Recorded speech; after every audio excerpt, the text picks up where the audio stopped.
I need from y'all right now is to go back in your memory. Close your eyes if you need to. I need you to remember 2016. See, 2016 was a way better, way simpler time. We just saw the Golden State Warriors blow a 3-1 lead, and the jokes about that have been crazy. Some of them are still rolling to this day. LeBron brings a championship to Cleveland, and we had one of the best final series of all time. It came down to the last minutes. It was a beautiful thing. Then a couple weeks later, things go in the wrong direction. We get a notification from Woj that says, my next chapter, Kevin Durant is signing with the Golden State Warriors. And then we get this. Is this real life? The 4 horsemen of the apocalypse. Yeah. And then when that happened, we were like, it's over with. It's a GG for the entire league. This team just went to a couple championships, and then they just added the number 2 player in the league. It's over. Nobody's competing for years upon years. And yeah, we were right. Next year, pretty much a breeze. Championship. Year after that, pretty much a breeze, and then championship. And then finally, in my mind, I'm like, all right, it is what it is. It's not that bad. It can't get much better until this. We thought it wasn't gonna get much worse until that. I remember where I was when I found out that DeMarcus Cousins had signed with the Golden State Warriors. I was actually sitting at this desk.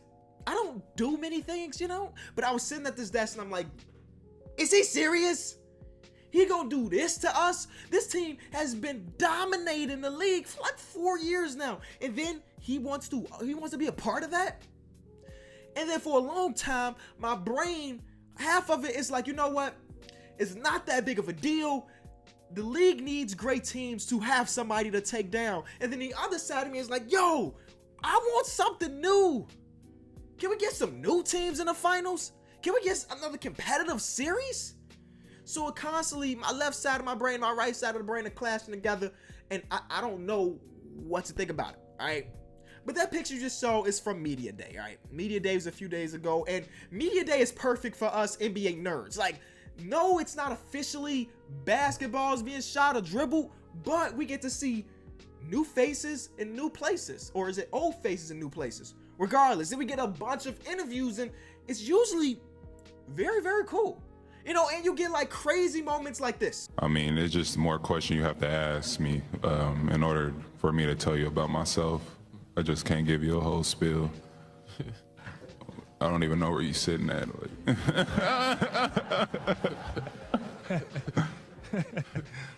He's right there. Yeah, the boss is there. You go.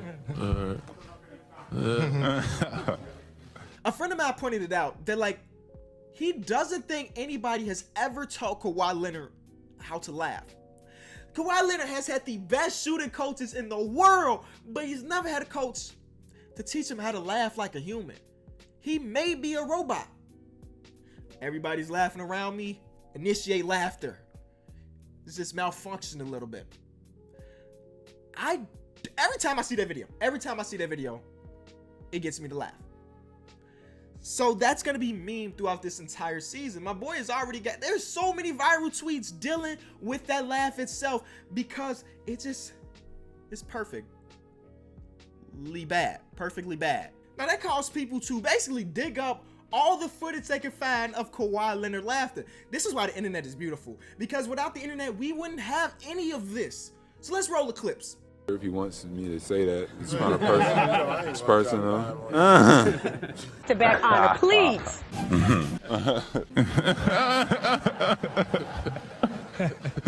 I just don't understand it. He may not be human. This entire time we have been making jokes like, oh, Kawhi is a robot, he's from Mars or whatever. But the laugh like solidifies it, right? For like 9 years, the dude didn't smile, he didn't really talk, but the little times you got him to do it, it's not human-like. Just realized my monitor wasn't on for the first half of this video. But there we go, that's a lot better. Let's move on to the next one. And we finally gonna see this 5 players on the court together. I cannot wait.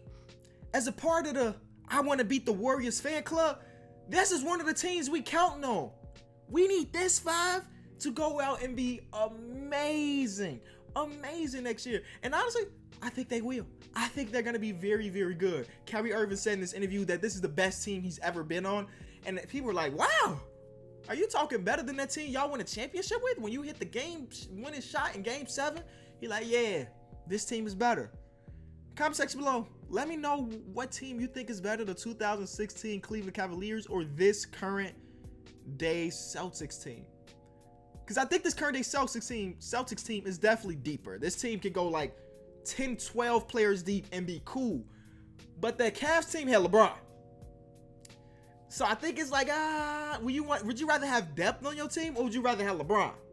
I don't know. You let me know what you think. Now, personally, I'm not huge into wearing like NBA jerseys or even buying NBA jerseys. So I got this Giannis one from back when I visited Milwaukee. I got a Larry Marketing one, a Zach LaVine one, and then a throwback Jordan one. Obviously, Chicago, right? My collection is very small, but I may have to up it, man. I may have to start collecting because the NBA has done such a great job recently of like dropping new jerseys that are dope. This one for the Denver Nuggets, it is super, super clean. There's nothing spectacular about it, but I like the simplistic designs of stuff. I like the fun on this. Honestly, I don't know what player for the Denver Nuggets I would get a jersey of. Maybe it is Isaiah Thomas. Honestly, I'm rooting for him so much, so maybe it is him. But these jerseys are so dope. So Denver, a jersey I got to get. These Timberwolves jerseys, the throwback Timberwolves, oh my God. These are nasty. I would have got a Jimmy Butler one, but I mean, they probably won't be making any of those. These jerseys are tight. Next, the Toronto Raptors have continuously dropped some of the dopest. Okay, DeLon, right? What is going on here? They have continuously dropped some of the dopest jerseys in the league, and these aren't even the dopest ones. These white and gold ones are super tough. If it was based on jersey alone, I think the Toronto Raptors will have like the most fans in the league because they continuously just put out dope jerseys.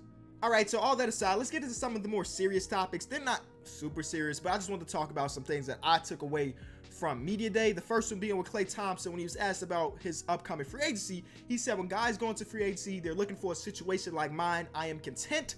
Which means that as of right now, Klay Thompson seems like he plans on re-signing once the season is over. I know the rumor has it based on his dad a couple weeks ago said like, listen, my boy wants to play for the Lakers, or I want my boy to play for the Lakers. Klay Thompson, as of right now, is saying, you know what? Right now, I'm in the perfect situation. And Klay Thompson legitimately is in the perfect situation. Other NBA players will kill to be in the situation Klay Thompson is in. Honestly, I would love to see Klay on his own team. Let's be real. Klay Thompson is the best third scoring option in the history of this league. The history. Better than Kevin Love in Cleveland, better than Chris Bosh in Miami. Klay Thompson is the best third option ever. I miss back in the days when it was Steph Curry and Klay Thompson together. Come on, the Splash Bros? Do anybody even really call them the Splash Bros since KD has come? Not really. Like, I miss those days. And I would love for Klay Thompson to get his own team because I think he could legitimately average like 25 points per game on his own team. But he's the third option and he's averaging like 20, which is still cool because he's getting his rings while doing it all. But like, it would be so cool to just see him somewhere else. But nonetheless, good for him. Obviously, you want to see players succeed, and the Golden State Warriors are succeeding on the highest level. Next one has to come from Carmelo Anthony. Y'all know the age-old question, will Carmelo come off the bench this year? And when he was asked that, he said, whatever I have to do to help this team win a championship, that's what's going to be done. Which means that, listen, he's open to coming off the bench. Now, personally, I don't think he will come off the bench because I think they're going to start James Ennis over him. Right now, their starting lineup looks like Chris Paul, James Harden, Carmelo Anthony, PJ Tucker, and then Clint Capella. I don't see him coming off the bench, at least not early in the season. Maybe they'll experiment a little bit, but I think he doesn't need to come off the bench. But him opening up his mindset is perfect. Listen, last year in Media Day, that's when he had the whole, Hey, P, they said I got to come off the bench. but the idea of him being open to come off the bench is going to be so good for him. It's going to open up so many more doorways for Carmelo Anthony. Like I just hope that he wasn't on the role of Allen Iverson. Allen Iverson refused to come off the bench, and because of that, his career ended. When Allen Iverson still had a lot left in the tank, he probably could have played for 3 more years, but he refused to come off the bench, and he retired. Carmelo coming off the bench for the next couple years would be perfect for him. Elongate his career, and then in Houston, he's playing for a contender. Maybe he snags up that ring coming off the bench. I don't know. But him coming off the bench just opens up so much. I love it. I love it 100%. Now, this last one didn't officially happen on Media Day, but people kept asking me to talk about it. So here it is. Rajon Rondo to start over Lonzo Ball. Oh my God. Kenny, did you see this? Did you see this? What do you think about it? I swear, a lot of y'all read half the headline and just click away. It read, Rondo to start over Lonzo because he's not 100%. He's still injured. So of course they're going to start the healthy guy. Are you serious? People are taking this like Lonzo lost his starting spot. No, he didn't. Why would they risk their 20-year-old point guard getting injured early in the season when they got a perfect backup in Rajon Rondo? Like, did you just not read the article? Listen, if you take one thing away from this video, it's just to read it all. To read it all. I'm pretty sure once Lonzo becomes 100%, he'll be a starting point guard. And that's it. Thank y'all so much for watching. If you enjoyed it, be sure to leave it a like. We are, listen guys, we're like 2 days away from NBA preseason. I cannot wait. NBA season's upon us, boys. The grind is about to get real. I know over the summer, things kind of took a step back as far as the amount of uploads I've had. It's just been really weird because there's not really much to talk about. But of course, when the season starts, Kenny grinding, baby. I'm going to be grinding. Watching like 1, 2, 3, a laptop with 4 videos or, games a night. We watching it all. Not going to miss a lick of basketball this season. Thank y'all so much. I'll see y'all tomorrow. Peace.